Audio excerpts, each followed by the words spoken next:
Test 1, 2. Thank you. First day troubles, I guess. Okay. So everything's set for the recording, right? Can you just check and make sure? Because there are about 20% of the people are not here because of the snowstorm. So I checked with Ben this morning, so he said it was okay. So yeah, I'll check it again. I'll watch it start and we'll make sure it looks good. Okay. But yeah, we're gonna have snow problems for like another couple of days. What a way to start the year, huh? Yeah. Thank you.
I'm Gabe Cage, by the way. Yeah, well, yeah. Just do me a favor and take a few of these back to the back so that people coming in late don't have to walk all the way to the front and embarrass themselves. That's the syllabus and that's the project. So.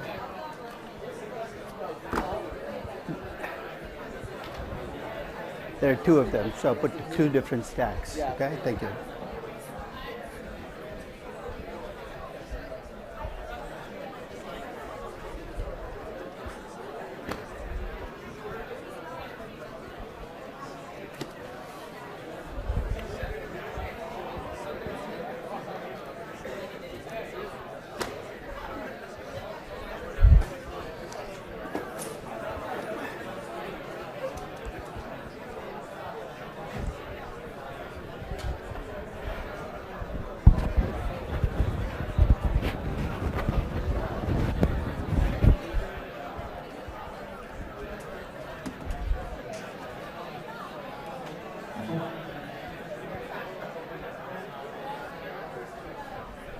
Okay, folks.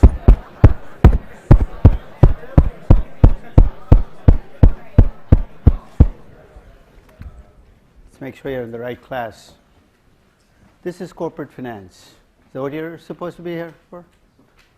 Okay, so I don't get to do this that often, teach an undergraduate class. In 31 years, I've taught 3 undergraduate classes once every decade. So this is my once in a decade. It's not because I don't want to teach you guys. The last time I taught, I had a blast. And I will have a blast this time too, whether you want to join in or not. But last time I taught this class, I renamed it because they gave me this class that was essentially corporate finance. They called it something else. And I said, I'm not going to call it whatever you want. I'm going to call it corporate finance. So since then, they've renamed it. But this is actually a class that's going to happen in parallel with the MBAs. They start next week. Why? Because we charge them more and they get to spend fewer sessions. That's one of the things. That's one of the ways we as a school make money. Is we knock weeks off the semester and we charge you a little more. I don't know how we get away with it, partly because you let us get away with it. But that class is going to start a week from today. It's going to be 26 sessions, but each session is going to be 5 minutes longer. So I'm going to let you know a little secret. It's the same class that I will teach to both. You're saying, but we're undergraduates. No pathetic, I'm just an undergraduate stuff. I'm going to treat you like a grown-up. You're smart enough to deal with what the MBAs do. So you're going to get exactly the same class because I teach exactly the same class. If you don't like it, take a different class. Right? So this is a class that is a corporate finance class. It's a class I've taught for 31 years. Actually 31 years at Stern and 2 years before that at UC Berkeley. So it's 33 years of teaching the same thing over and over and over. But I'm not bored, so that's the good news. So let me let you in on a couple of things. One is I've had an incredibly large number of neurotic people emailing me over the weekend, asking me what will happen if you miss the first class.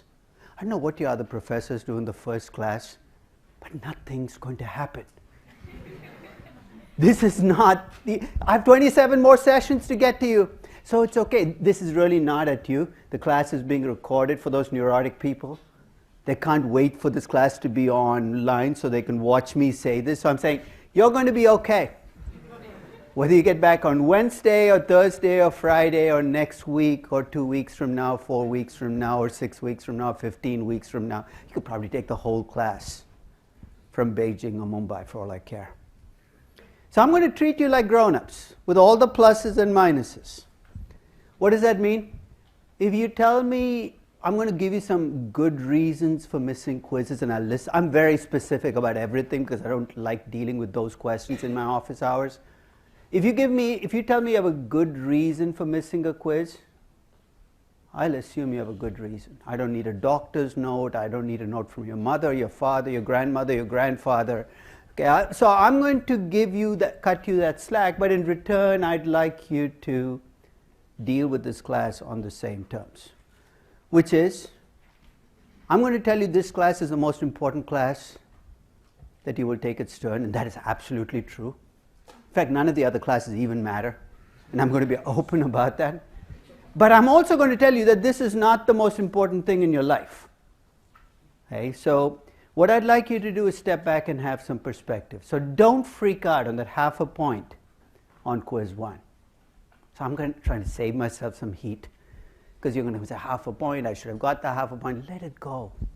Have a karmic view of these things. It happened, it's done, move on. Okay? So relax, step back, enjoy yourself. It's going to be a fun ride. So let me get started with some administrative stuff. I already got my office number wrong on all your lecture notes. Here's one of the advantages of hanging around long enough is they give you a bigger office. So finally got moved into a bigger office. That office number actually shares exactly the same numbers as my old office number. There's some cosmic message I should be getting from this, but I'm not getting it.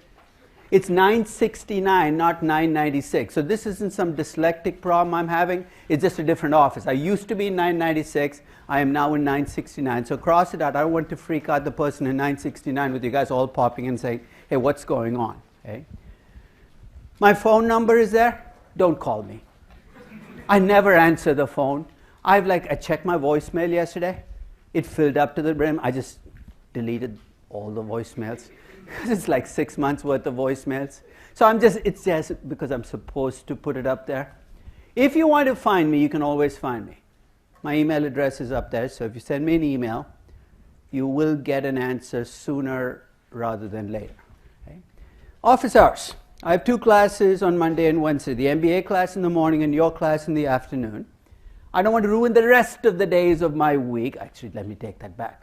My office hours are actually going to be on Monday, Wednesday, between my classes. They're going to be before my first class, 9:45 to 10:20. And my guess is you probably want to let the MBAs kind of have that, because it's just before their class. If they're frantic or psychotic or whatever, they can deal with that. The 1 to 2:30 is perhaps the best time for you to come and see me, but I'm going to say something very strange. If you really want to spend some time in my office, don't do it during office hours. I have what I call the fair game principle. Here's how it goes. If you catch me, I am fair game. So for the next 15 weeks, the game is going to be for you not to catch me. So I'm going to do things like take the stairs, because I know you guys are too lazy to ever take the stairs. No. So you're going to be taking the elevator, you're never going to find me there. Or maybe you will, but if you do, I'll jump off the elevator and start climbing up the stairs. But really, if you catch me anywhere and you have any question about corporate finance or valuation, if you have questions about life, I'm not a good person to ask. I'm too flippant. But if you have questions about corporate finance and valuation, if you catch me, I'm fair game. I mean, some people really push this to the limit. I remember about a few years ago, I used to go to Kohl's. I've stopped doing that since the whole thing is like a construction zone probably soon. But I was on a treadmill, and this person would get on the treadmill every single day, right when I got it. And as I was on the treadmill, he would ask me questions. So I'd institute a new rule. If my pulse rate exceeds 100, I will not be responsible for any of the answers I give you. So don't catch me in the middle of working out or something, which I'm probably not going to do. But other than that, fair game. The reason I say that is office hours, I think, create their own psychological problems, because people say, I have to find them in office hours. You'll find me outside office hours. So if you don't have a question to ask, don't slot in just in case time in office hours. We have better things. You and I both have better things to do. There are 3 teaching assistants for the class. They've all taken this class. Now, Umbretta is here. She's an incredibly good TA. They will be running weekly sessions once a week to kind of cover the material, the practical working through numbers part of the class. For those of you who get really worried about, can I get that stuff done, I would strongly encourage you to go to those sessions sometime this week or next.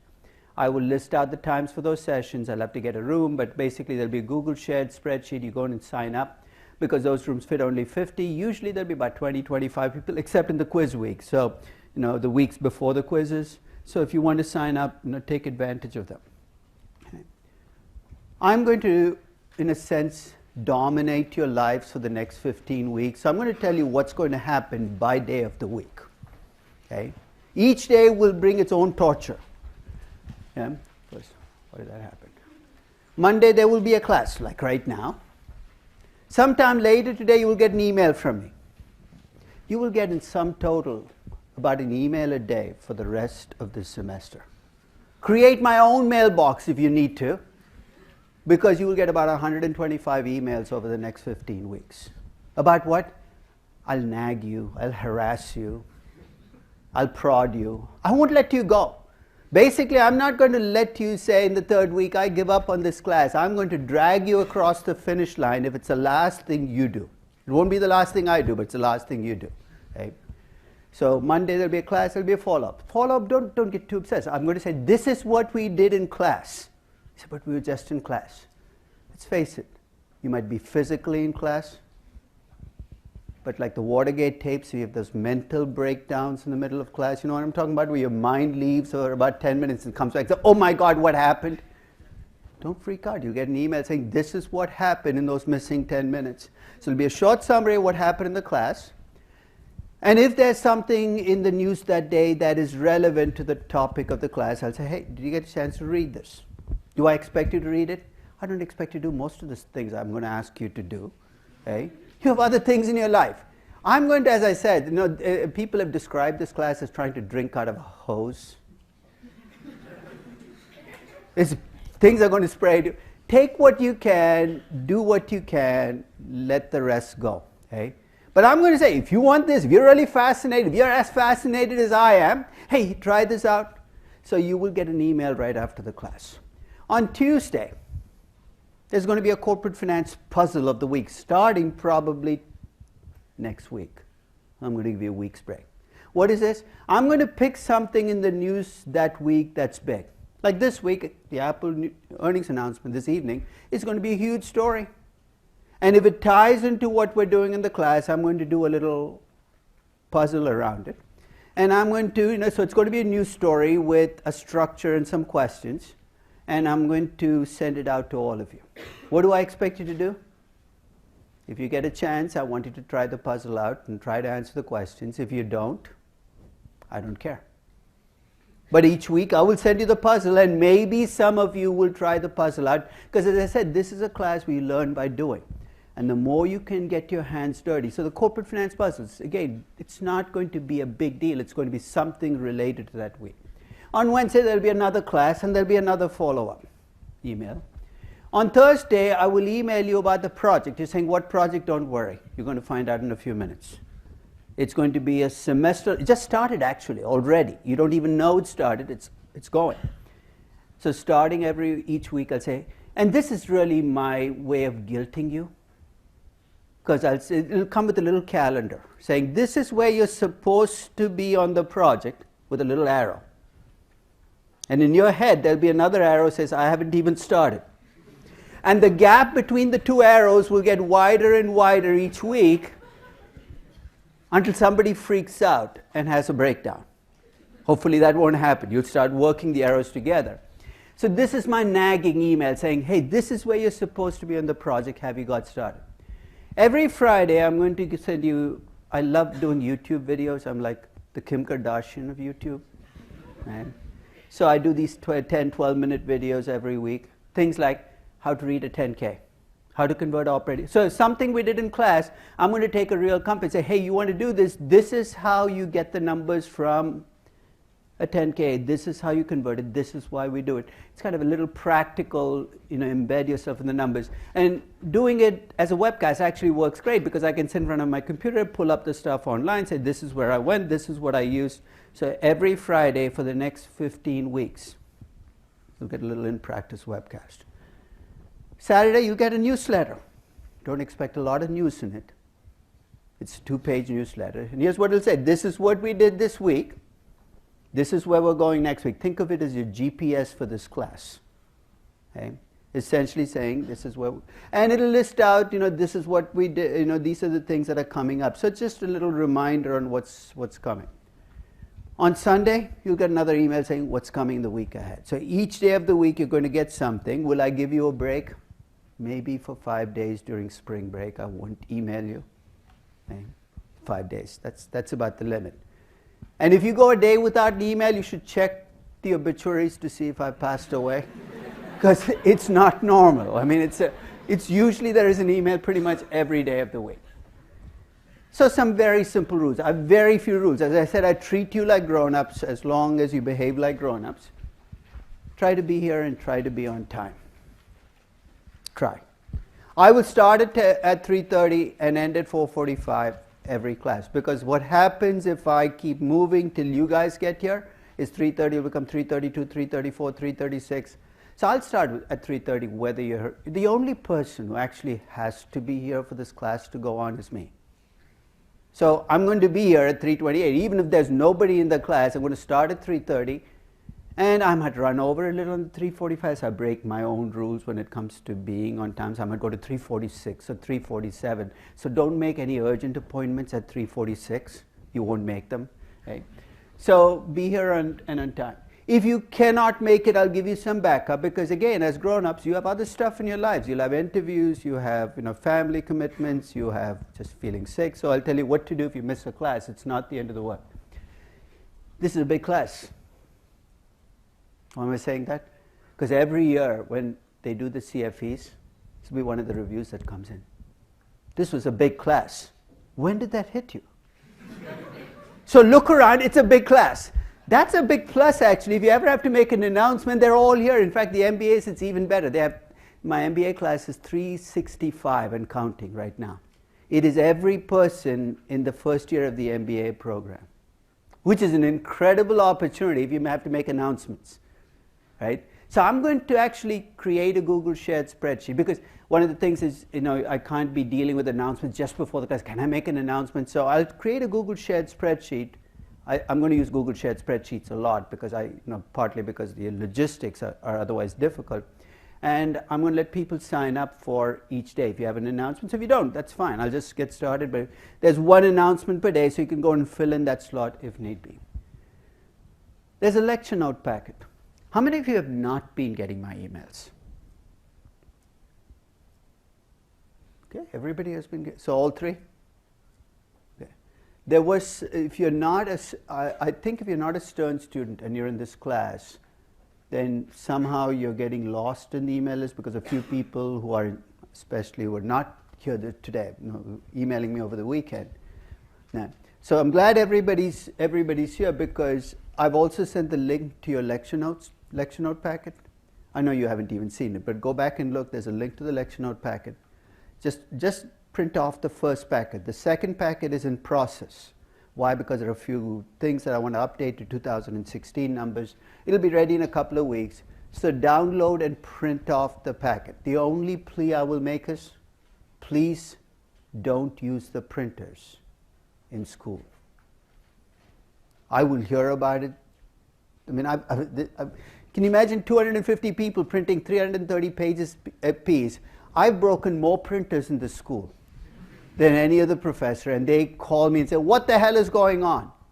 My first response is, how much do you collect in tuition from these guys? No, that's not my first response.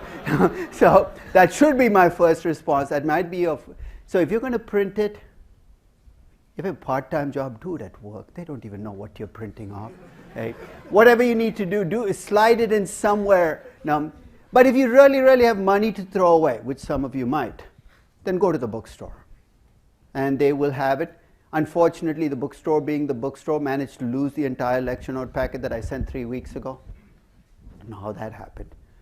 So yesterday I had to send a new packet down. So if it's at the bookstore, it probably will not be ready till Friday or Saturday, but you're okay. You will survive the first week without lecture notes, so don't worry about it. If you want, you can print off. I'll tell you which pages we might cover on Wednesday. But if you want to buy it, it'll probably be priced exorbitantly, bookstore being the bookstore. Okay? If you do miss a class, you can catch up because this class is going to be available. If you go to the link for this class, and I'll show you the link, the webcast page at the end of every class, what will happen is there'll be 4 links that you can click on for this class. The first is a stream. Basically, you got to be connected. You stream it, so you see the lecture. You see it. So but that requires broadband. It requires you be connected. So that's the first choice. The second is, I will put it on YouTube. The advantage of YouTube is you can watch it on smaller devices, adjust to whatever your broadband speed is. So the lectures will go on YouTube. There will be a downloadable video file for those of you who are going on long flights. And this is not what you're going to watch. Why you do this, I don't know. Maybe to torture the person next to you in the plane. Hey, it'll be available as a downloadable video. It's going to be a huge file. So I'm going to warn you ahead of time that if you want to do this, remember it'll probably be a gigabyte. No. I'm also going to create a downloadable audio file. Why? Who knows? You might be driving, you want to listen on the radio, or you're working out on a treadmill, you say, I want to listen to a lecture. Stranger things have happened. I've actually walked behind a person in New York City a couple of years ago, and I hear this voice, and it's like my voice. I peek over this guy's shoulder, and he's watching my video on his YouTube. I didn't want to ask him what he thought about the video. It might not have been a good moment. But basically, that's why if you miss a class, it's not going to be the end of the world.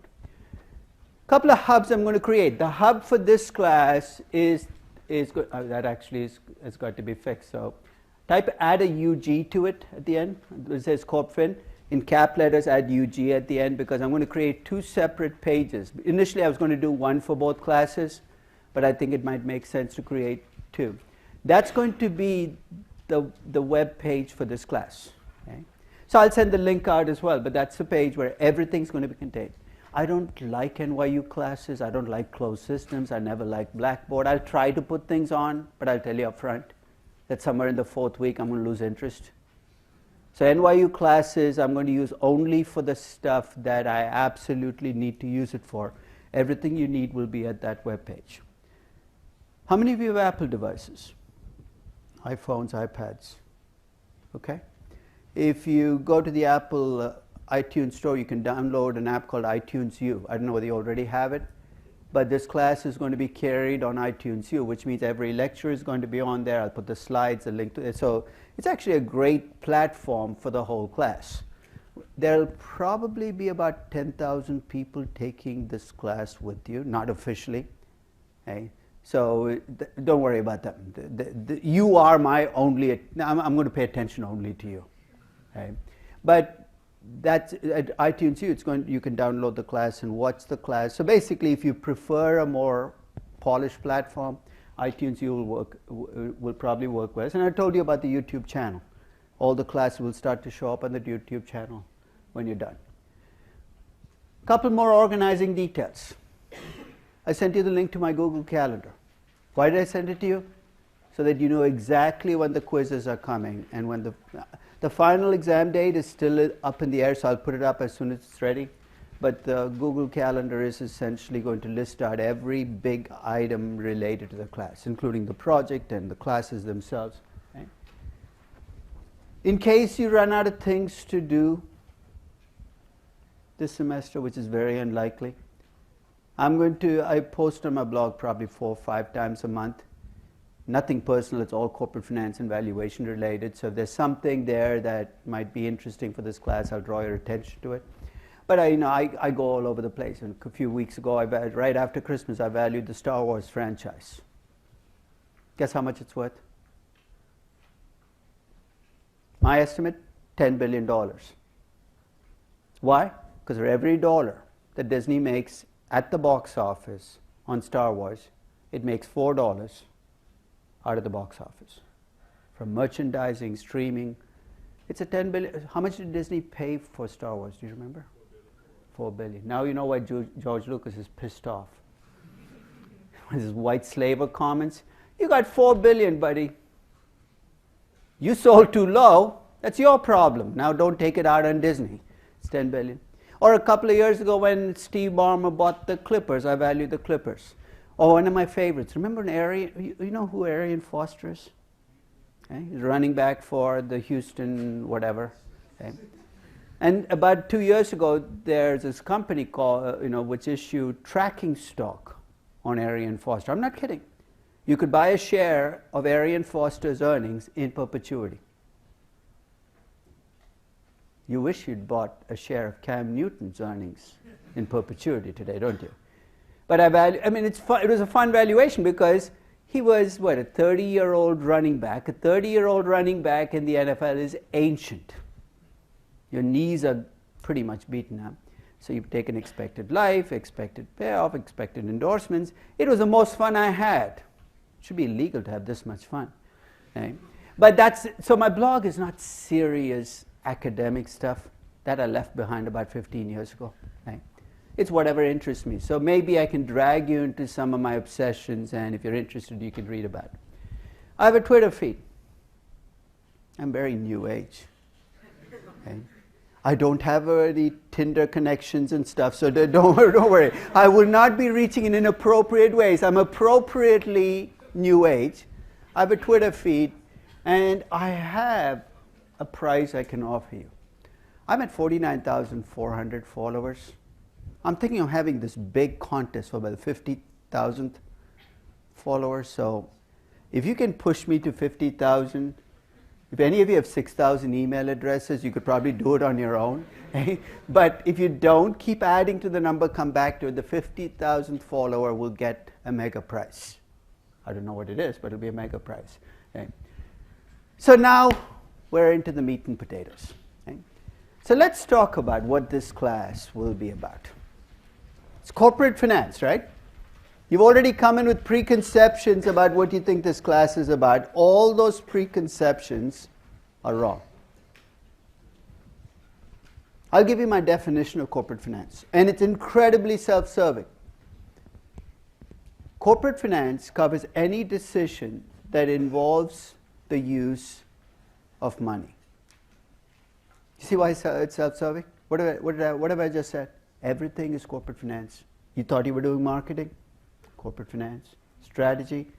Corporate finance. Accounting? Corporate finance. In fact, start of MBA programs, they have this 1 week in this, where they bring in MBAs before and those of you going for MBAs will probably go through this. They call it a week where they introduce you to the program. It's really a brainwashing week where they bring you in and tell you everything you've learned in your life up till that point is useless. And what you will learn in the next 2 years is the only thing that matters. A complete lie. But if they're going to charge you $200,000, they've got to set the platform. That's when they set the platform. So about 8 years ago, they asked me to come in during this week and talk to the incoming MBA class. They haven't invited me back since, so I must have done something wrong. So they said, can you come in and talk to these MBAs? Because they'll all be taking your corporate finance class in the first year. Can you talk about your class? I said, sure, that'll be easy to do. So I came in with a flow chart. I said, there's my class. And I've already told you this. Everything else you're doing in this program is in service of my class. That accounting guy, jumping through hoops, debit, credit, acts like he's a big shot. He's just supplying raw data to me. That's his job. The marketing guy with the 4 Ps or the 6 Ps or the 16 Ps or whatever Ps there are in marketing. You know why it matters? Because it affects my margins, my returns on capital, my cash flows, my value. The production guy on the shop floor with all his little ratios affects me through the cost of goods sold. Strategy guys with all his big stories affects me only to the extent that those big stories affect my numbers. This is a class that's going to anchor everything you do in the program. So you're going to be drawing on things you heard a year ago, 6 months ago, 3 months ago, and perhaps things you will be hearing during the course of this semester. It's going to be somewhere in this class. Everything is corporate finance. So I have 3 objectives for the class. I'm going to lay them out right now. And I'm going to come back in the 28th session, which is what, May 12th or whenever it is. I'm going to come back in the 28th session. I'm going to ask you, did I do my job? So here's the first one. This is a class that's going to teach you how to apply tools to real companies. I have a very simple rule in my class. If it cannot be applied, I'm not going to talk about it. I have no interest in theory for the sake of theory. So everything we do in this class will be applied, and I'll make it concrete in about 15 minutes. Everything will be applied. Second, this is a big picture class. What does that mean? When I talk to the MBAs a week from now, I ask them a question, and perhaps I could ask some of you the same question because during the summers you might have worked in a corporate finance related job. For the MBAs though, they've come in with 4 or 5 years of experience.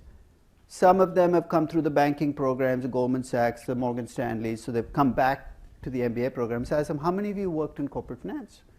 And about a third of the class will put up and say, I was in corporate finance. But here's the reality. If you go to work in corporate finance, often you end up doing a small piece of a small piece of a really small piece of a really small piece. You're a specialist. That's the nature of the process. You've done the same thing over and over again for 5 years. You're really good at it, but you have no idea why you do what you do. You do it because you're really good at it and you're supposed to do it. This class is about elevating you, pulling you up, saying this is where things fit together. When you graduate, odds are you're not going to be in the big picture person, but you need to know where you fit in the big picture to do whatever you do much better. So this is a big picture class, and again, I'm going to make that concrete as well. So that's my second objective. I have a third objective, and this is going to sound a little sick. I think corporate finance is fun. Fun in the same way doing a crossword is fun. It's like a puzzle, pieces fit together. And what I hope you will get is that sense when pieces fit together. It'll happen on its own pace for each of you. When the pieces start to come together, you in a sense will unlock the code. Basically, once you get past that threshold, you've got it. There's no additional class you need to take. You either have it or you don't. It's a lot of fun, but here's the way I see it. I'm going to have a lot of fun in this class. Why? If they're going to pay me, might as well have fun while they pay me. You have 2 choices. You can watch me have fun. That's a lot of work. It'll make you feel resentful. And so this guy's having all the fun. I'm just sitting here. Or you can join in. So hopefully you're going to say, hey, this guy is having all the fun. Why should he have all the fun? Let me jump in. So I'm going to try to make this fun for all of us. It will not feel like fun on May 10th when your project is due and your exam's right around the corner. So I'm not going to ask you, are you having fun now? Because that will create all kinds of potential problems. But hopefully after the exam is over and I give you a couple of weeks to cool off, I say, was that a little fun? Maybe a little bit. No. I'm also going to say something that I say at the start of my valuation classes. How many of you are natural storytellers?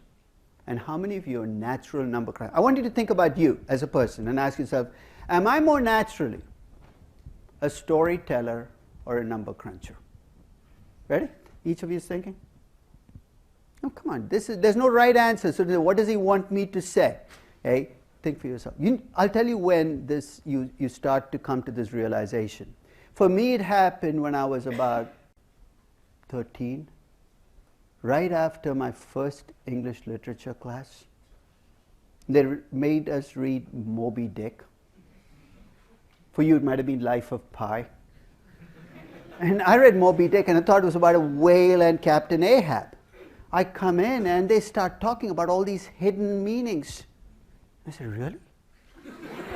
Really? And I came out of that class and never again will I subject myself to that bullshit. And you know, the rest of my life was laid out for me. Never again did I walk into a social science class unless I was dragged in. No, that's like the plague. I'd rather have the bubonic plague than go into that class. So it was after that, it was Algebra 1, Algebra 2, Algebra 3, Algebra 4, Algebra to the nth power. And you're off to the races. Right? In fact, you read The Life of Pi. I thought it was about this idiot who gets on a raft with a tiger. Nothing good can come out of this, right? Then I find out that there was no raft. I said, I read about the raft. There was no tiger. I said, what do you mean there was no tiger? There was no, the whole thing was made up as something. This is the kind of stuff you want. So I got out of that class. I was on the number crunching route, and once you get to college, you're off to the races. So you're in business school. You've nurtured your number crunching side. If there's a left brain and a right brain, your left brain is just inflated to the point of exploding at this point. You've crunched it with numbers. You know what you've done to your poor right brain? You've beaten it. You bludgeoned it. Every time your imagination, get down there. You're not supposed to show up. I'm a business person. I'm a numbers person. Now, there are also some of you who might be storytellers trapped in business school. You know the ones, I'll tell you when this happened. It was probably around the same age as me, the same class. You went and he said, and as those hidden meanings came out, he said, that is amazing. That's such insight. And then you went home and wrote some poetry about it. And then you were off to the races with your own set of classes, right? In my MBA class, about a third of the class are history majors and literature majors, number crunchers and storytellers. So I'm going to tell you what my objective is in this class and my valuation class. If you're a number cruncher, I'd like you to develop an imagination during this class. This class is not just about crunching numbers. It's about taking those numbers and really telling a good story with those numbers. And if you're a storyteller, I hope you use this class to develop some discipline. Because you know what the problem with storytelling is? There's this line that you often cross between reality and fantasy. The next thing you know, you're telling me a fairy tale. So each of you can get something out of this class. So basically what I want you to do is work on your weak side. So if you're really great at Excel spreadsheets, that's wonderful. But start to build up that imagination that goes into numbers. So let's lay the foundation for this class. So when did you guys take accounting? How many, what year was that? 2 years ago, a year ago? You continue? When was the last accounting class you took? I took one last semester and one before that. I hope you stop at 2. Because beyond that, the brainwashing gets overwhelming. Right? So accounting basically people think they have to take an accounting class. In fact, quite a few email me saying, I'm really not that comfortable with accounting. Am I going to have trouble with the class? And I have mixed feelings. You do need to get comfortable enough with accounting to be able to read financial statements. But the first thing I want to do in this class is get you out of the accounting mindset. Okay, let's see if the mindset is set already, and I have a lot more work to do. You've all seen accounting balance sheets, right? This is an accounting balance sheet. And accountants have their own weird logic of how they see a company. So as I go through each item, I'm going to ask you to call back that accounting memory and tell me how accountants would show this number on a balance sheet. So if you invest in land, building, equipment, long-lived real assets, how do accountants record it on a balance sheet? What are the accounting rules that drive it? Yeah.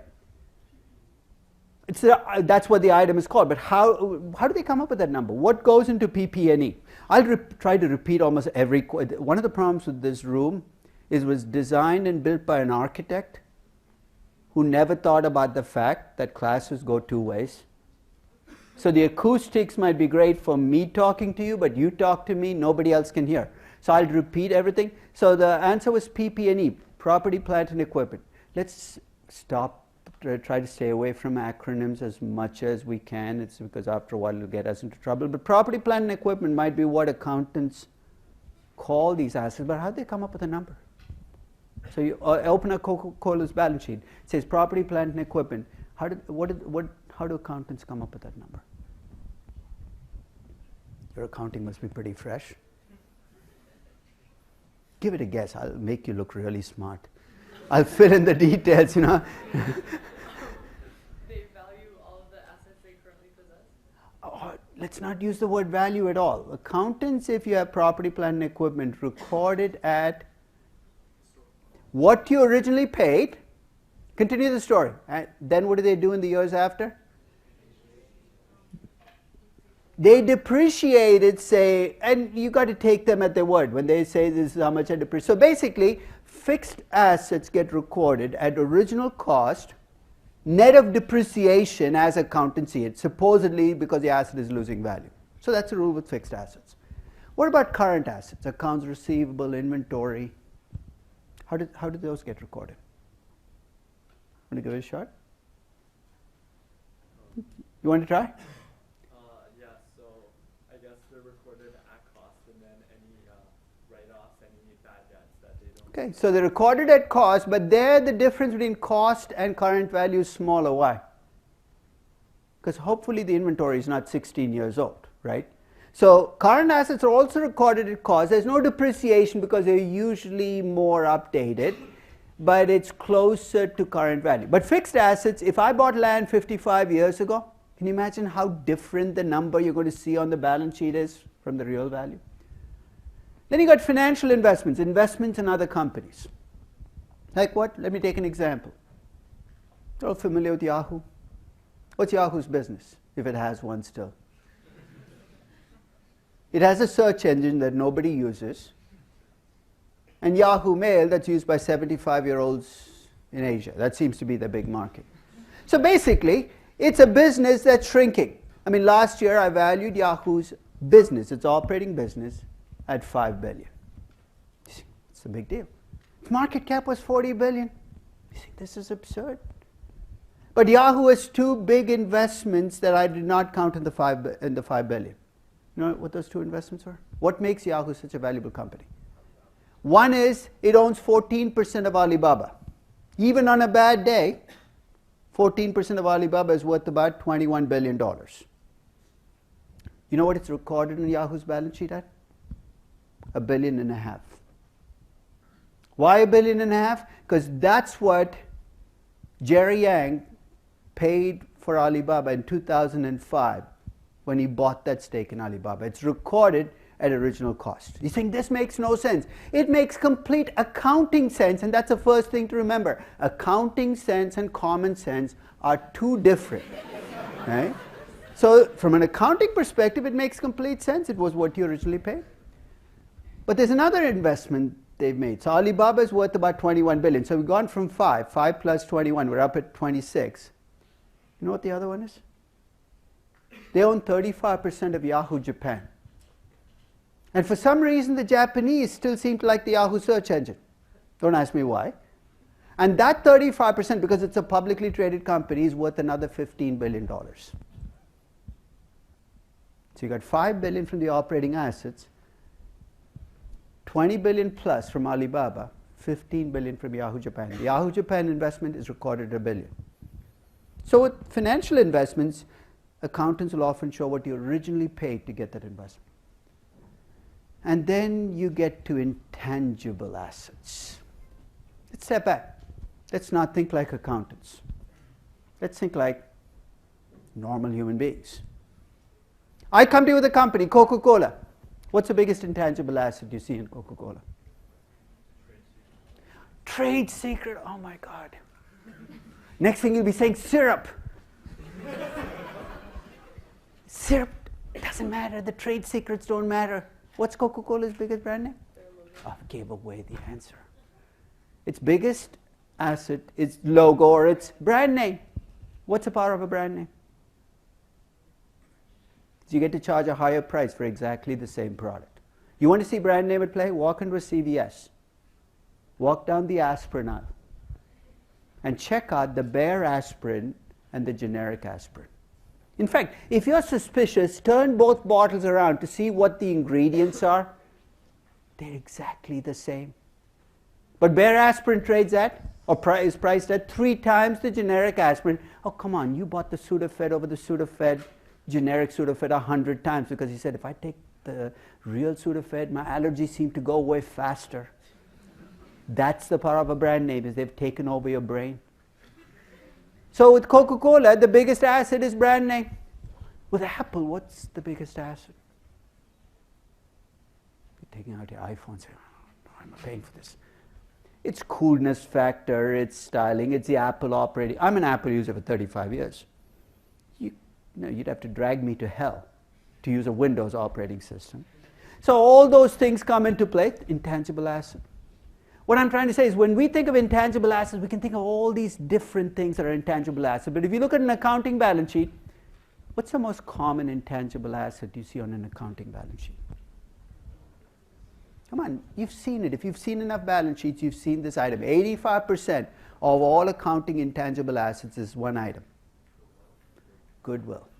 The most useless and misnamed accounting item in history. And here's why. For goodwill to manifest itself on a balance sheet, what does a company have to do? It has to acquire another company, and herein lies the problem. So if I'm the greatest company on the face of the earth and I've grown entirely with internal investments, there will be no goodwill on my balance sheet. The minute I do an acquisition, goodwill shows up. Okay, so you can help me out in the rest. When I acquire another company, how does the accountant compute goodwill? What is it, the difference between? Between what you paid for and what it's valued. That's right. What it's paid for, you're right. And I'd love to tell you it's what it's valued at, but it's really The assets of the company.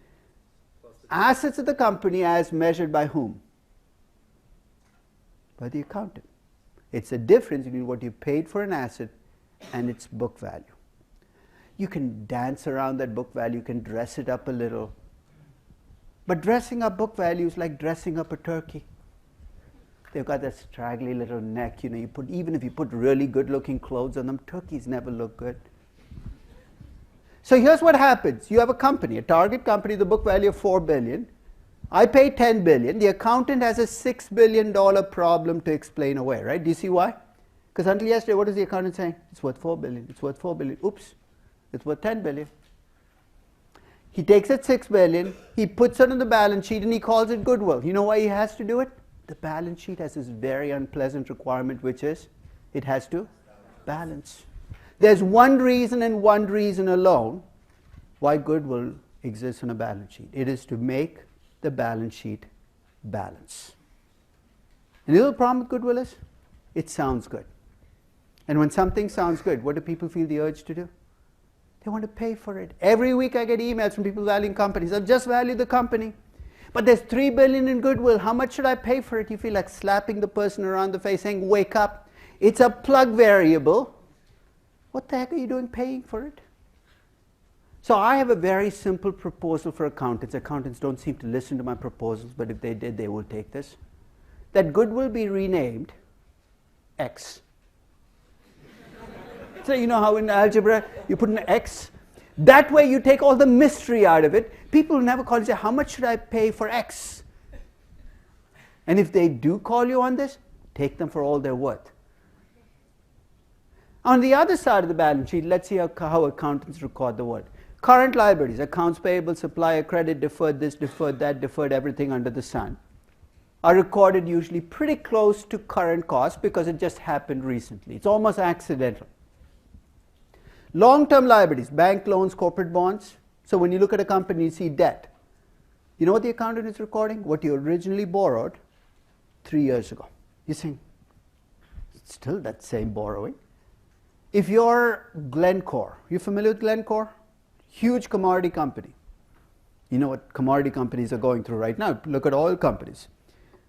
3 years ago, you borrowed money at 3%. Today, that same debt, the interest rate is up to 10%. The accountant says, don't worry about it. It's still the same amount.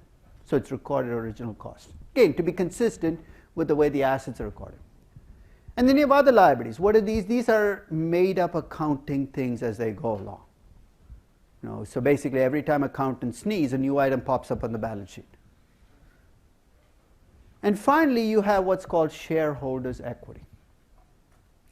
So you look at any balance sheet, this is like the big number that accountants need. Look, there's shareholders' equity.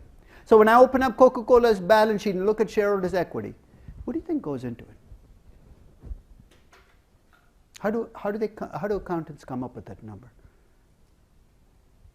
It's everything that has happened to Coca-Cola over their entire lifetime is in that number. That IPO that Coca-Cola did, when is it, 100 years ago, is in there. Plus every retained earnings since. If you're doing a math problem, this will be the accumulation of all your retained earnings over history. And that brings me to the first aspect of the accounting mindset. Accountants are historians. That's their job. They record what happened. It's not a bad job, it's a boring job, but it's somebody's got to do it. They record what's happened. So an accounting balance sheet is a history of everything that has happened to you as a company. You think, so what? Let's say I called you into Snapchat. You heard of Snapchat? Come on, you have Snapchat on your phones, you just don't want to admit to it. And you looked at their balance sheet. What are you going to see? Or Square, or Twitter. What common characteristic these companies all share? They're all young companies. See what I'm saying? If accounting is a recording of history with young companies, what are you going to see on the balance sheet? Not much. It's like writing the history of Slovenia. My wife's Slovenian. So it's no insult to Slovenia, but Slovenia is 12 years old as a country. The history of Slovenia is probably a brochure, 5 pages long. This is not the history of the Roman Empire. So if you look at a young company, an accounting balance sheet is going to have nothing in it, not because the accountants haven't done their job, it's that they don't have much to record. So get ready. When you look at a young company, look at the balance sheet, there'll be nothing there. That's an accounting balance sheet. So accountants are historians. Accountants are rule-driven. You know what I mean by rule-driven? I still remember when the accounting panel was writing fair value accounting rules. This is an oxymoron to begin with. Fair value accounting, I can either do accounting or value, you can't do both. But they thought they could pull it off. So they asked me to come in and talk to them as a panel. And they haven't again invited. Seems to be a pattern for me as I go talk to people, they don't invite me back. So they asked me to come in and talk to them about their fair value accounting rules. And I said, can you send me what you're planning to do? So they send me this rule that they're planning to write. It's called FAS 157. I didn't even read the rule. I looked at it and I freaked out. You know why, right? It's FAS 157. What does it tell you? There are 156 other rules you haven't even heard of yet. That's the way accounting thinks. When they're in trouble, they will write more rules. They're rule-driven. It's historical and rule-driven. So the first thing I want you to do in this class is get out of the accounting mindset if you're trapped in there. For those of you who want to go back into accounting, this class will actually damage you beyond repair. Right? You will never be a happy accountant again, if there is such a thing. Right? So let's do the financial mindset. This is the way I see companies. This is a financial balance sheet, and a financial balance sheet at one level is far simpler than an accounting balance sheet. At another level, it's far more complex. Notice there are only two items on each side. On one side, I have the assets. And my assets, the way I see companies, is I divide the value up into value coming from investments you've already made as a company. I call that assets in place. I don't care whether they're fixed or intangible. I don't care. If you've already made them, that goes into assets in place. And the second is what I call growth assets. What is that? This is the value that I give you as a company on the expectation of investments you will make next year, 2 years out, 5 years out, 10 years out, 50 years out, 500 years out. An accountant couldn't do that, but I can. So assets in place and growth assets. On the other side of the balance sheet, there are only two ways you can fund a business. You can borrow the money or use your own money. You can dance around this as much as you want. You can call them bonds and stocks, but basically it's debt and equity. It's a much simpler and a more powerful way to think about the world. Let me illustrate. Let's take two companies that you might be familiar with. The first company is going to be Microsoft. You guys are going to be looking at Microsoft. And the second is going to be Snapchat.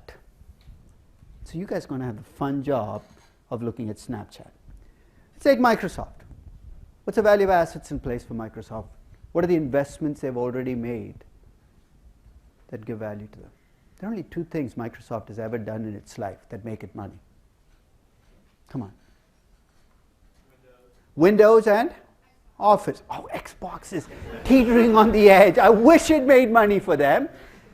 But it's like teetering between it. But there's only Windows and Office. It's like a two-hit wonder. One of those persons who comes and does one song. Microsoft did 2 hit songs, big hits.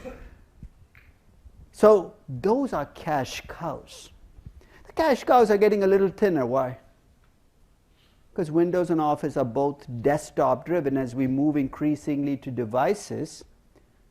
But still very, very, very rich cash cows. Collectively, those two investments alone are probably worth about $250 billion. It's a great business to be in. You run out of cash, you do an upgrade. Windows 2016, there's $2 billion. You're still out of cash. Do Windows 2017, you freak people out as you go along, but you'll be collecting cash along the way. So assets in place, Windows and Office. Everything else that Microsoft has done is more liability than asset. This is the Microsoft pattern. It comes up with a new product. And you can name them over the last 20 years. The Zoom, the this, the that, the and basically they invest about $4 billion with lots of fanfare. This is going to change the world. And 3 years later they say, sorry, write it off. So this is the pattern. This is what the cash allows them to do. So that's Microsoft. Let's take Snapchat. You're familiar with Snapchat and how it works, right? My daughter alone has probably, last year I think she sent 3,850 Snapchats. She's not a little kid, she's 20. But she Snapchats everything. During dinner, 15 Snapchats of her eating chicken. Why you would care, I don't know. But Snapchat's big allure is that you take pictures and what's supposed to happen to them? People check them and it disappears. And this is a great plus if you're of that age. And I will leave that age kind of unspecified. By the age where you send pictures where you regret them about 15 minutes, 5 hours, oh my God, what was I even thinking? Okay. Snapchat has a lot of users, about 35 million users, who are very dedicated to it. But it has one small problem. It hasn't figured out how to make money off them. Why? Because when you put an ad on Snapchat, 15 seconds later, what happens to the ad? It also goes away. This is not good for an advertiser, right? They want you to remember. So they're still trying to wrestle with how to make money of these users. So right now, the value of assets in place at Snapchat is close to 0. But could those 30 million users potentially be worth a lot of money? Yeah. In fact, last year people assessed the value of Snapchat at 15 billion. Now we can debate whether it's 15 or 12 or 8 or 9, but you can see with Snapchat, all of the value is coming from growth assets. File that away because in a few minutes I'm going to argue that Corporate Finance 101 can be made really simple if you think just in terms of a financial balance sheet. Two very different companies. One gets all of its value from assets in place. The growth assets are adding nothing. In fact, they might be reducing Microsoft's value. The second gets all of its value from growth assets. But with the financial balance sheet, I'm not trapped by our history. I'm looking forward rather than backward. That's the first difference. In this class, I wanted to constantly look forward. Doesn't mean you can't look backwards to see what happened. But you're always using the history of the company to make forecasts for the future. Second, finance is principle driven. The end of this class, you're going to notice I keep saying the same four things over and over and over again. I mean, I'm clever enough to make it look like I'm saying something different, but by the 15 sessions, this guy's been saying the same thing for the last 15 sessions. But that's because in corporate finance, you constantly come back to those first principles. It's a principle-driven class rather than a rule-driven class. Don't look for rules. You have to devise your own solutions to problems based on the principles. It's a different mindset. It takes a while to get there. It takes a little getting used to, because you got to be okay with this flexibility that you have, the freedom that you get in finance, but that's the difference. So let me go back to something I promised you as one of my objectives. I said this is a big picture class, and you're skeptical because you hear that in every one of the classes. This is a big picture class, this too, this too. This is a big picture class, and here's the big picture. This is all of corporate finance on one page. I'm going to use this as my anchor for the class. So let me lay out the first principles of corporate finance, and there are only three. The first is called the investment principle, and I'm going to specify it right now, and for the moment there'll be a lot of missing pieces. I'm not going to give you the details, but think of this as a first principle page.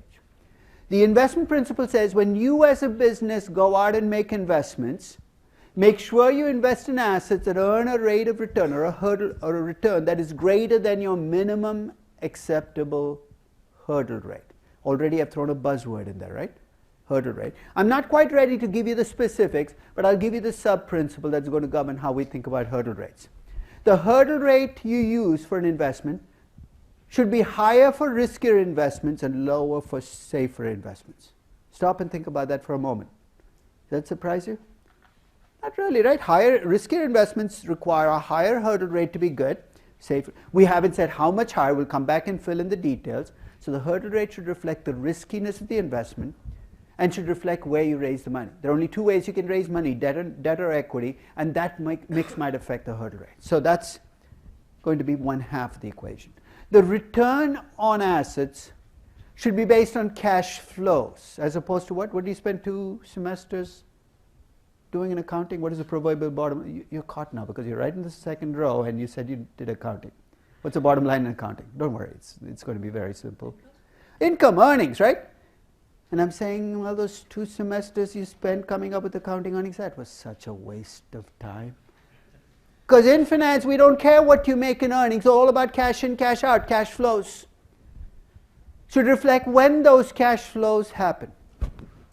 Hey, don't make this more mysterious than it has to be. You'd rather get the cash flows earlier rather than later, right? This is something we know when we're young. In fact, all my kids, they're all grown up now. My youngest is 17, my oldest is 26. At the age of 4, I had to go through a rite of passage, where I'd ask them a question which would determine whether we would set aside money for a college fund or not. And here's how the question would go. They all get a weekly allowance. It starts slow and builds up. And at the age of 4, I'd ask them the question. I'd start early in the week. I'd say, well, you can wait till Saturday to get your allowance, or you can get it tomorrow, which is Monday. When would you rather get your allowance? Well, if you said Saturday, I'm saying, you know what? No college fund for you. You might not even be bright enough to make it to a fast food restaurant. Luckily, all 4 passed the test. So rather because it's instinctive. My youngest, though, I think I have to set extra money aside for college. He said, Dad, do I get the same allowance? That's a good question, right? Because if you get 20% more, maybe you'll wait till Saturday. Somewhere between the age of 4 and 20, you lose connection with this intuition. And they say, why is that again? Then I have to do present value tables and discount factors. Let it go. We want cash flows earlier. Discount rates might be the mechanism we have to show that. But we'd rather get cash flows earlier rather than later. So the return should reflect when you get the cash flows. and should have all side effects built into it. What am I talking about? There's a lot of garnishing in investment analysis. What I mean by that is you crunch through the numbers, you come up with a decision. It says, don't do this. And somebody at the table says, but there are strategic considerations. Most dangerous word in business is the word strategic. You know what it means? The numbers don't fly, but I really, really want to do this. That's basically what strategic means. Right? There are strategic considerations. There's synergy. There's this buzzwords. I call these weapons of mass distraction. Because basically, what are they designed to do? To distract you from the numbers and say, you should really do this. And my job is to be the skunk at the party. So, okay, you want to talk about synergy? Let's talk about synergy. Let's bring it into the numbers. You want to talk about strategic? What's so strategic about this? And I'll try to bring in the numbers. One of the things I'm going to argue for in this class is there's no such thing as a qualitative variable that cannot be converted to numbers. I will take it as a challenge. And through the semester, I will ask you to come up with whatever your favorite qualitative factor is. And my job is to say, this is how I'll bring it in the numbers. Because if I don't, I've given you a free path to essentially override the numbers. So return should reflect the cash flow, should reflect when you get the cash flow, should have all side effects built into it, good or bad. The second big principle in finance is called the financing principle. Remember, there are two ways to raise money, debt and equity. One of the questions that every business has to ask is, what's the right mix of debt and equity for me? Notice how I phrased the question. I didn't say, what's the right mix of debt and equity? Because there can't be one mix that applies across companies. So in corporate finance, the second big question you have to answer is, what's the right mix for a company? Is it 20% debt, no debt, 30% debt, 40% debt, 80% debt? And then if you ask me what kind of debt is the right debt for my company, I'm going to turn the question back on you. So what do you invest in? Let's say you're an infrastructure company. You invest in assets that last 50 years. What type of debt should I take on? Really long-term debt. Why? Because your assets are really long-term. If your assets all throw off cash flows in euros or rupees or rupiah, your debt should be in the same currency. This isn't rocket science. You match the debt up to the assets you have as a company. So find the right mix of debt and equity. It's the one that minimizes your hurdle rate because you want a lower hurdle rate, and match the debt up to the assets. That's a financing principle. The third and final principle is the dividend principle. And here's what it says. If you cannot find investments that make your hurdle rate, don't push your luck. In other words, if your hurdle rate is 8 and the best you can find out there is 6.5%, don't say, I have to take it. That's the best I can do. There's always a better choice, which is, why do farmers plant crops? This is like, you say, what the heck is he talking about? It's a farming class in agriculture. You plant crops because you want to harvest them. Why do you invest in businesses? There's no glory in the growth for the sake of growth. Sustainability, corporate sustainability, incredibly stupid objective. And we'll talk about why in a couple of sessions. Why make a company last beyond what its useful purpose is? If you cannot find investments that make your hurdle rate, take the cash out of the business. If it's your own business, take the cash out. That's the dividend principle. If it's a public company, it's a little more involved because to take the cash out of the business, there are two ways you can get the cash back to the owners. One is to pay dividends, and the other increasingly in the US is to do what? Buy back stocks. Just a different way. Don't make this, again, any more fancy than it has to be. This is corporate finance as I know it. Everything else in this class is icing on the cake. If you get this page, you've got corporate finance. In fact, I'm going to use this to lay out 5 themes for this class. The first is that nothing I've said so far should have surprised you. Even if you've never taken a corporate finance class. All I've said is if you can raise money at 8% rather than 9%, go raise money at 8%. It's better for you, right? And once you raise money at 8%, please, please, please don't invest that money at 6 or 6.5%. That doesn't make sense. You're saying, I knew this already.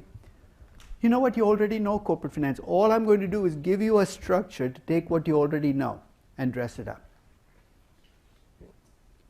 And here's the implication. If during the course of this class you hear me say something or someone say something that you don't think makes sense, don't let it go. Your job is to make sure that whatever it is, no matter how small it is, you try to bring into, hey, this is why it makes sense. Second, corporate finance is focus. I forgot to tell you what the objective, in doing all of the things we do in corporate finance, you have a singular objective.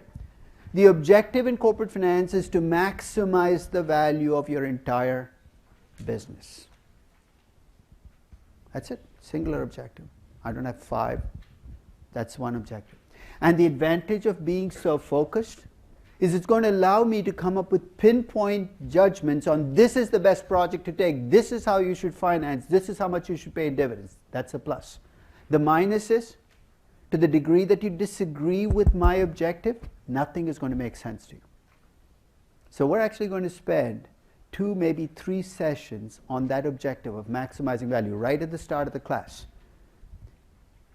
Why? Because I think philosophically it lays the foundations for why I think about corporate finance the way I do, but why you might not, because you might disagree with my objectives. So we're going to talk about why maximize the value of the business, why not maximize revenues, why not maximize social impact, why not maximize public welfare, why not there are lots of different objectives. I've chosen one, and it's my job to defend why I chose what I did. And your job to try to pick it apart, because if you don't agree with that objective, you're in a sense going to disagree with everything that follows. Third, I'm going to use a structure that I'm very fond of. This morning I feel really crappy. You know why I feel really crappy? Because yesterday, all day, I was doing what you do when I guess that white stuff arrives. I was shoveling snow like crazy. And today I feel it, every part of me. And I knew I'd feel it yesterday. Why? Because I'm not at an age where I can do that, go to sleep, next morning you wake up and you're all bouncy. I don't jump out of bed anymore. That's a dangerous thing to do. I kind of feel the ground, say, okay, thank God there's a ground. Then I stand up, oh, thank God I stood up. And then the day progresses slowly from there. Why? I have to learn to live.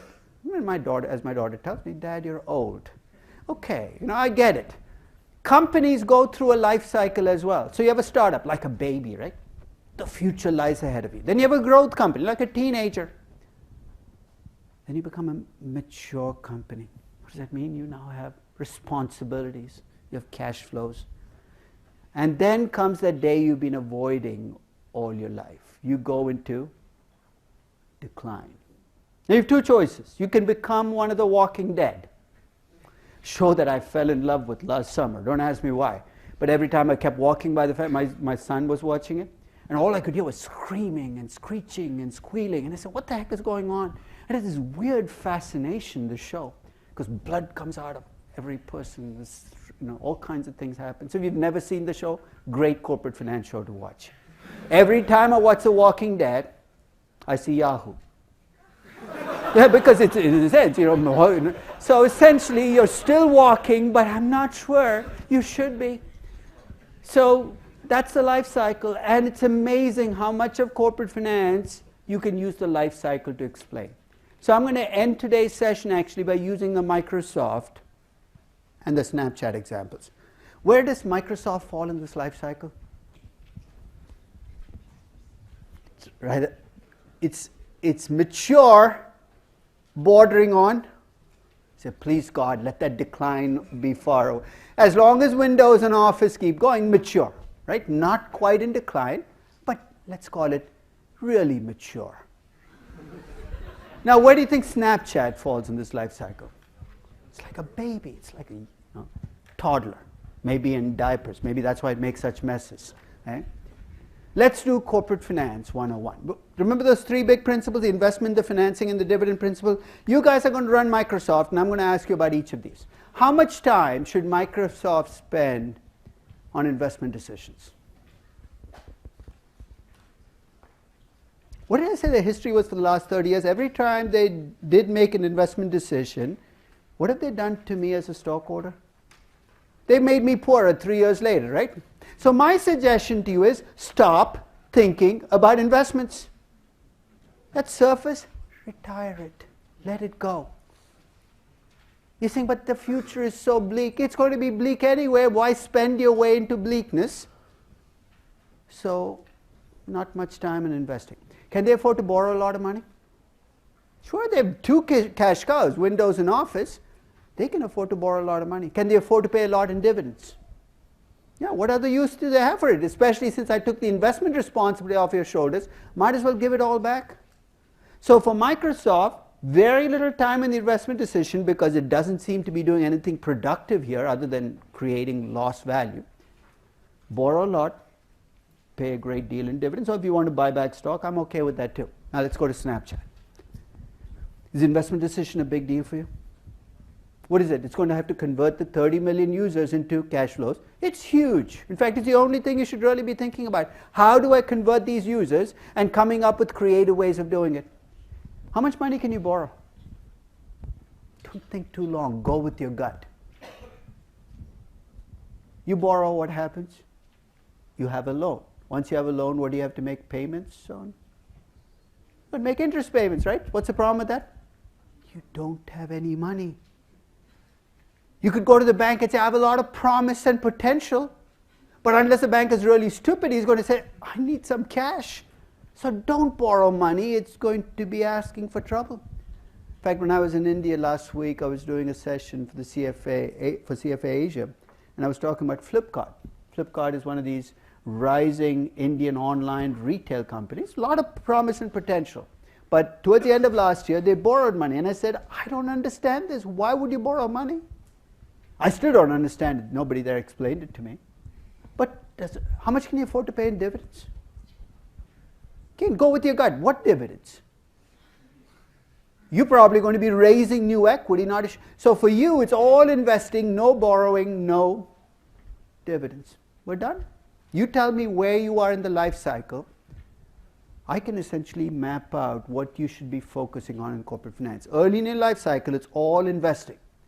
As you age, you start thinking about the financing decision. Why? Because as long as you're making 50% returns on your projects, what does it matter if your cost of capital is 12, 14, or 15%? You don't care. As those returns start to come down, you say, maybe I can find a better mix of debt and equity. Maybe I can lower my hurdle rate and my cost of capital. In fact, one of the giveaways that a company is aging is when it starts to spend more money on how much to borrow and what the financing decision should be. And one of the signs you're getting into decline is if all your time is about how much cash should I return and when should I return it. The life cycle is going to be something you're going to see over and over again in this class, kind of return. Every time I introduce an aspect of corporate finance, I'm going to bring up the life cycle. And any time I talk about a company, I'm going to talk about where it is in the life cycle because I think it will explain a lot of what you see in that company. So I think we're done for today. I hope I didn't freak you out too much. But I will see you on Wednesday.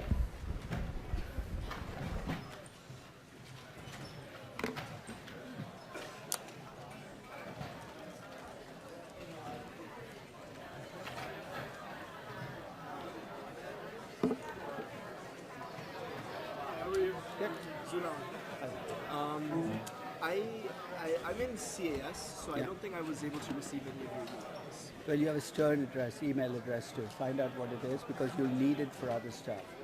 Okay. So go to the 6th floor. Okay. Because the minute you register in a Stern class, you're also given a Stern email address. Should I email you that email then, or?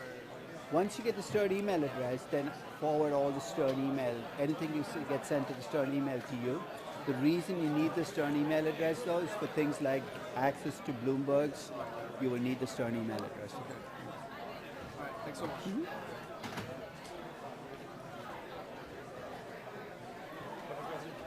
I'm good. I'm actually one of the students in Stern, so I haven't been getting your emails.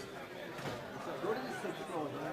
Anytime you register in the Stern class, you get a Stern email address as well. Okay. The reason I wanted to get that is there's some stuff at Stern that you will not be able to access without a Stern email address. Okay, I got that. I'm going to find the Once you get the Stern email address, just set it up to forward all the emails to your regular address. Okay. Because I can add your address to the Gmail, the Google, but but it's not that it's tough for me, but then you won't be able to do all the rest of the stuff. So I'd like you to have the stern email address. Okay, cool. Thank you.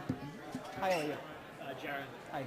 I was just like, so like I was like recruiting last semester for like banking and stuff. So I just was like thinking, kind of just valuation perspective, like when you mentioned hurdle rates and like things of that nature. How is that reflected like when you're like buying a company, you think like beta? Is that kind of like the same thing? Because it's also Yeah, from the other side, right? it's So from the other side, but it's like the same term, or it's same like two term? different things. It's exactly the same thing. When you talk about cost of capital in corporate finance, same cost of capital, you're doing I see. valuation. And then, like when you were talking, like you were saying, like you want to quantify, like you can quantify every strategic You have like, to. opportunity. You have no choice. So when you're creating like the merger analysis and you're like putting in like revenue and cost synergies, like in terms like on the actual analysis, does that mean like you personally would like go in depth and really understand like how You have to. You're telling people to pay that money. You better do that. Otherwise, you're telling people to pay for nothing. All right, well, thank Okay. you. Hi, how are you? Nice to meet you. My name is Chika. Hi. I just wanted to ask a quick question about financial calculators versus normal scientific calculators. Do you think I can Get a financial calculator Get a simply because of PV function. It's not a big issue. If you get a scientific calculator, get a programmable one at least. If you get a programmable one, it's okay. Okay. But get a cheap financial calculator because I think the PV button will save you some time. Of course. All right. Thank you very much. Have a good day. Hey, how are you? I just had a question because you mentioned CFA Asia. It was something I was talking with my parents about CFA. I understand you can't actually take advantage of overseas, but do you think that's something that you could solve?